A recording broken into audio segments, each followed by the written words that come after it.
These are the major financial companies in the world, and they are jumping into crypto. How you going? It's the old bull here, and this is the bullish news, just bringing you up to speed with what's going on in the world over the last couple of weeks. So every week I'm going to try and do one of these and just do a basic overview of what's happening in crypto across the world. So I thought, let's get in there and let's actually share this stuff that's going on. I spend about 1 to 2 hours a day researching stuff and making sure that I'm up to date with what's going on. So a few people suggested, why don't you share that? So here we go. Let's give it a try, see what you think, give me some feedback, and if it's good, we'll keep going. So here we go. Philippines, Vietnam, India, China, among the top countries for crypto adoption around the world. So there's a global index, Chainalysis global index shows. Basically, we've got a list here of all the countries in the world. Vietnam's topped out at the most crypto adoption. Philippines, Ukraine, obviously Ukraine with the problems they've got with the war. India, United States coming in number 5. Basically, out of all these countries, the only Western country that's really rocking forward is United States, and the rest are all developing nations. So I think this is really important to understand. When you don't have a fairly good system, and let's face it, the United States has been the shining light for the last 100 years, definitely since the 40s. So when you basically have a really good system, it's slower for you to adopt. All right. When you have a bad system, and I'm not saying that Vietnam and the Philippines are bad systems, but if the currencies aren't holding their weight very well, then there's more encouragement to move. When you have trouble earning income every week, there's more encouragement to move. So these things push forward. So it's really interesting that these countries are coming forward. Obviously, you've got Russia, and China's just come back into the top 10. Now, I think the most important part of this article was down the bottom here, and it's especially interesting given that the Chinese government crackdown on cryptocurrency, which includes a ban on all cryptocurrency trading announced in September 21, hard to suggest that the ban has either been ineffective or loosely enforced. Now, considering China's releasing their own digital currency, it's obviously they were just trying to push people towards that. Yeah, I thought that was really interesting. Okay, eBay buys UK-based NFT marketplace Known Origin. So this is one of the things I want to try and concentrate on with this little weekly series is what old companies, so companies that are already established and are known throughout the world, so eBay, obviously everyone knows eBay, what they're doing in crypto, because a lot of people think there's some people running around, quite famous people saying crypto's dying. It is the opposite of crypto dying. It is crypto has just been born, like literally crypto is maybe 2 months old or 3 months old in the cycle of a human being. When you think about what's going on, you only got to look to the big companies around the world. And so eBay's just bought an NFT marketplace. Why would they do that if crypto's going out of business? That's just the most insane correlation I've heard people make. So basically they've got into the NFT space, and their idea here is that they're trying to capitalize on this growing market and making sure that they're in. Bandai Namco, Sega, among the video game giants eyeing blockchain. Well, we're from Playable Games. That's where I spend most of my time. And Playable Games is a new gaming producer that uses crypto to actually fund up-and-coming gaming developers. And that's what we do. But here's old gaming companies. Sega's one of the oldest. So big firms are working to spur mainstream blockchain gaming adoption and don't want to change the policy even if it causes pushback from some. All right, so Japanese gaming giants are positioning for mainstream adoption and will not be swayed by the section of gamers that are against crypto. This is a really strange part of gaming. There's 2 camps at the moment. There's this camp of gamers that wholeheartedly believe that crypto is going to destroy gaming. And all I can say to that is they don't understand what crypto is, because crypto is actually the thing they've been crying out for. I've been a gamer since I was 20. I bought my first computer just to play Red Alert. So that was my first game. And the biggest complaint of gaming has been all through the 30 years I've been gaming, 36 years I've been gaming. The biggest complaint is I can't maintain control over the assets that I've earned through hours and hours of playing. The companies have become more and more dogged in owning all the assets. And by owning all the assets, it means if I get banned for some reason, like if I yell at someone because I'm angry, or if I say something I didn't mean to say, or say something I did mean to say but they didn't like it that I said it, they can ban me. And if they ban me, if I've put, like World of Warcraft was a really great example. I had 5 years invested into World of Warcraft. And if I had got banned from that, which some of my friends had, you lose all that work, everything you've done. Well, what crypto does is allow you to actually own the assets. So if I did get banned, at the very least, I can sell my account, or I can go and dissect things in my account and say, well, this particular skin's really rare. I'm going to sell that on the open marketplace. And so that's the very first part of crypto being used in gaming. The second part, obviously, is being rewarded for the gaming. So different crypto companies are doing different things. And it's just great to see that here's some of these old companies coming out and saying we're not going to be moved by the part of gaming that is saying don't bring crypto into it. If you in that camp. Actually, I think Gary Vaynerchuk this week had a great quote where he said, Vaynerchuk, he had a great quote where he said, if you are saying crypto and NFTs are not coming, congratulations, you've become your parents. Right. And what he's referring to is that when I was quite young, teller machines came out, so ATMs that were a box in the side of a bank. And I remember very clearly a lot of my friends' parents saying, I will never use that box in the side of the bank. How dare they try and make me not use a teller, not go into a bank and use a teller. Whereas when I was growing up, that was the coolest thing. It saved so much time. Anyway.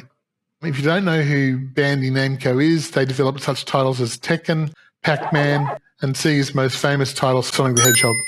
And Square Enix is the developer of the wildly popular Final Fantasy franchise. So, yeah, it's amazing. All this stuff's coming, and it's really exciting. Doodles NFT sales volume skyrockets after 54 million capital infusion by Reddit's Ohanan. So this is co-founder Alex Ohanian. Pardon me for mispronouncing your name. My name gets mispronounced all the time too. I do apologise. It can be frustrating. So this venture capital firm that he owns dropped a lot of money into this particular Doodles. They've had 1,000% increase this week. They've got a floor price of 8 ETH. Right, it's just settled back to 7.54 at the time of writing. Yeah, NFT collections, when they're done by the right group with the right community, and that's the number one thing for NFT collections now, NFT collections are much more about the community that they're involved with than just the collection. Whereas we went through this crazy time in 21 where NFTs were just about the collection and whether you could flip them and make money or whether they were worth holding. That's changed a fair bit at the moment. I think they're going to see that come back in the next bull run. We'll see some collections being flipped. But at the moment, it's more about getting involved in the community. And the NFT is like a ticket to become part of the community. And that's obviously what's happening here. Someone has put the word out that this collection is going to be a really good community. And it's like Bored Ape Yacht Club and CryptoPunks. When you're a member of that community, then you actually get a huge bunch of benefits that come out of it. LG taps Hedera blockchain for NFT Marketplace. So LG is all set to enable TV owners to view and buy NFTs from their couch. So this is, again, an old company saying, hey, this new thing's happening. How do we get involved? How do we actually make things happen? So Seoul-based TV giant LG Electronics has announced the launch of its non-fungible token marketplace. So this is just stellar news. All right. So when you actually get these old companies coming in, it really does make a huge difference. Rich Dad, Poor Dad's author, Robert Kiyosaki, has come out and has basically said that you should be investing in gold, silver, and I do remember a time when Robert Kiyosaki was against cryptocurrency. If I remember correctly, correct me if I'm wrong, but I recall the time that he was against cryptocurrency. And it wasn't, I think, until he started talking with Robert Breedlove. And Robert Breedlove is an expert in Austrian economics, and he explains why the American dollar is going to fail and why we're going to see a transference of wealth from the American dollar into cryptocurrency. And Austrian economics basically explains why the American dollar is going to fail. And it's not going to fail tomorrow, but it is going to basically die out over the next 10 or 15 years. So Robert Kiyosaki's jumped on board now, this new trend of people saying that the world currency of the US dollar, which has been the world currency since the 1970s when it became the oil standard. So they decoupled from gold. If you actually think US dollars are backed by gold, they're not. They've done a special deal with Saudi Arabia and the Arabian bloc to use the US dollar as the price to buy oil in, which was very clever, but it has no actual financial value because the Arab nations own the oil and the US dollar is just the currency being used. Whereas currencies are supposed to be backed by something more solid. Currencies are supposed to be backed by gold, which has innate value. In other words, you can use it for different things. Anyway, it's not anymore. And what we're going to see is as the American dollar deflates and dies, then we're going to see the transference across to crypto. So Rich Dad Poor Dad basically lists these are the reasons why you should actually get into it. And he says the problem with the US dollar at the moment is it borrows too much money. All right. So it now has a $31 trillion debt against its $24 trillion GDP. All right. So the ratio's upside down. It shouldn't be that way. He says while the country's trying to keep interest low, so I think the American government's trying to use the old playbook to get a new result. And that's not going to happen. There's a rule in life that if you keep repeating the same thing over and over again, you're going to keep getting the same results. So if they try to use the old playbook to fix this problem they've created, they're going to fail. And basically they're just doing that over and over again. So we've headed into US recession now. We know that. And so he basically said the only place to store your money now is gold, silver, and Bitcoin. All right. They are sound money. So when you have something that can't increase artificially, so it can't be printed out of thin air, then it has good value. All right. Business owners should get off PayPal and move towards the blockchain. All right. This is really interesting. Do you believe that in 5 years, every second transaction in e-commerce will be settled on the blockchain? That's what everyone thought. If you're saying no, that's what everyone thought of plastic credit cards when they first came out in the, when was that, like late 60s, early 70s. All right. So there was a time where the credit cards were literally made up. They just came into, I was only quite young, but they came into existence. I remember my mum coming home one day and showing me how she got a credit card. Mum was always very smart with money.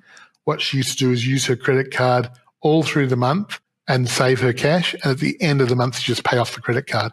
So she had the interest-free period for the whole month and then just paid off the credit card at the end of the month. Good way of doing it. So Argentina inflation skyrockets to almost 80%. Now, it's interesting that they're at 80%. The US government printed 80% of all US dollars in production ever since they started the US dollar. And I don't understand how that doesn't make the US dollar at 80%. Anyway, it's maybe someone can explain that to me. But inflation numbers in Argentina were up. And of course, as this inflation keeps growing, so they expect it to reach 100%. The inflation is becoming such a huge problem. And as that happens, as these currencies devalue, then the residents of those countries have to move to crypto to actually store their money, either gold or silver. And obviously, if you don't understand why gold and silver is not a great daily income, it's because it's very hard to sell. It's very hard to transfer gold and silver into, I want to buy a loaf of bread. Oh, well, here, give me your block of gold. Oh, no, that's too much. I need to hang on to that. Can I get you a little piece? Oh, well, how do we measure it? So it's just not, it's cumbersome. It's not very good. Whereas cryptocurrency is proving to be really stable, especially just USDT and some of these more stable coins that just are literally a representative of the US dollar. That's working really well. The Metaverse is becoming a platform to unite fashion communities. So Vogue Singapore just launched their own Metaverse. So we know that the fashion houses have been quite early into the NFT space, and we've had lots of the fashion houses release custom NFTs. This is one of Vogue's NFTs they brought out. But they've now launched a metaverse, and they're building this metaverse for their community. They want their community to actually come in and experience the fashion inside the metaverse. in a really real sense. So again, an old staple, like an old company, realizing that the future is in the blockchain. And finally, let's finish up with Wall Street backs the new low fees crypto exchange.